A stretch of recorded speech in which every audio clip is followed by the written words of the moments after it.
All right, everybody, it is now 2 o'clock. We're going to get started with our weekly briefing, and today is Thursday, November 12th, 2020. So let's get started.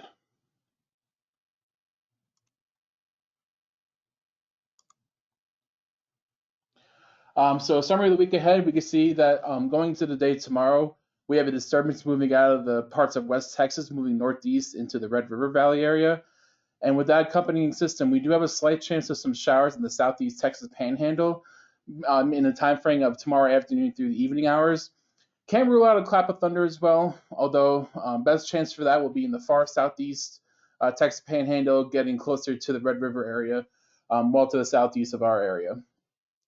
Going to the day on Saturday, elevated fire weather conditions are going to return to the area with critical fire weather conditions possible, especially for the western Panhandle, so that's something we're going to keep an eye on.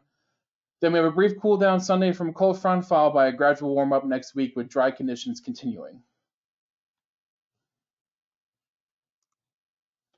And our threat matrix here, you can see that the real highlight for at least the next 7 days will be that fire weather risk for the day on Saturday.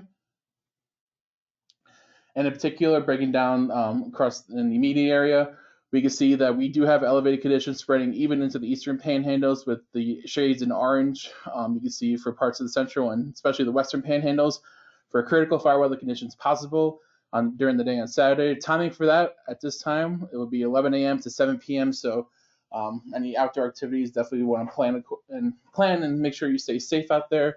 Winds west to southwest will be at 20 to 30 miles per hour with higher gusts at times, with relative humidity values in the 12 to 17% range. So it's going to be a dry and windy day for sure during the day on Saturday. So through tomorrow through the next 7 days, again, that area you see in the southeast Texas Panhandle will be for the precip that we might get for tomorrow. But again, not too much, probably a tenth of an inch at most, if anything does develop. But unfortunately, we still remain pretty dry throughout the next 7 days. And as you can see on our 6 to 10 day outlook, temperatures will be moderating into the 70s as we get towards the end of next week at this time.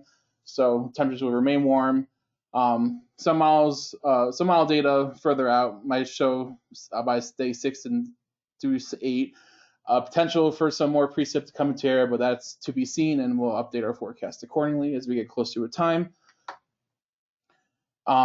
And then that dry pattern and above average temperatures will continue possibly past a week into the next week or two. You can see our drought monitor conditions here pretty much has been consistent since the last update. Slight degradation in parts of the southwest Texas Panhandle. Otherwise, throughout most of the combined panhandles, we still remain in some form of a drought. And that concludes our weekly briefing. Again, you can always contact us through our phone number or through AMA at our NWS chat room. And our next briefing will be at this time on November 19th at 2 p.m.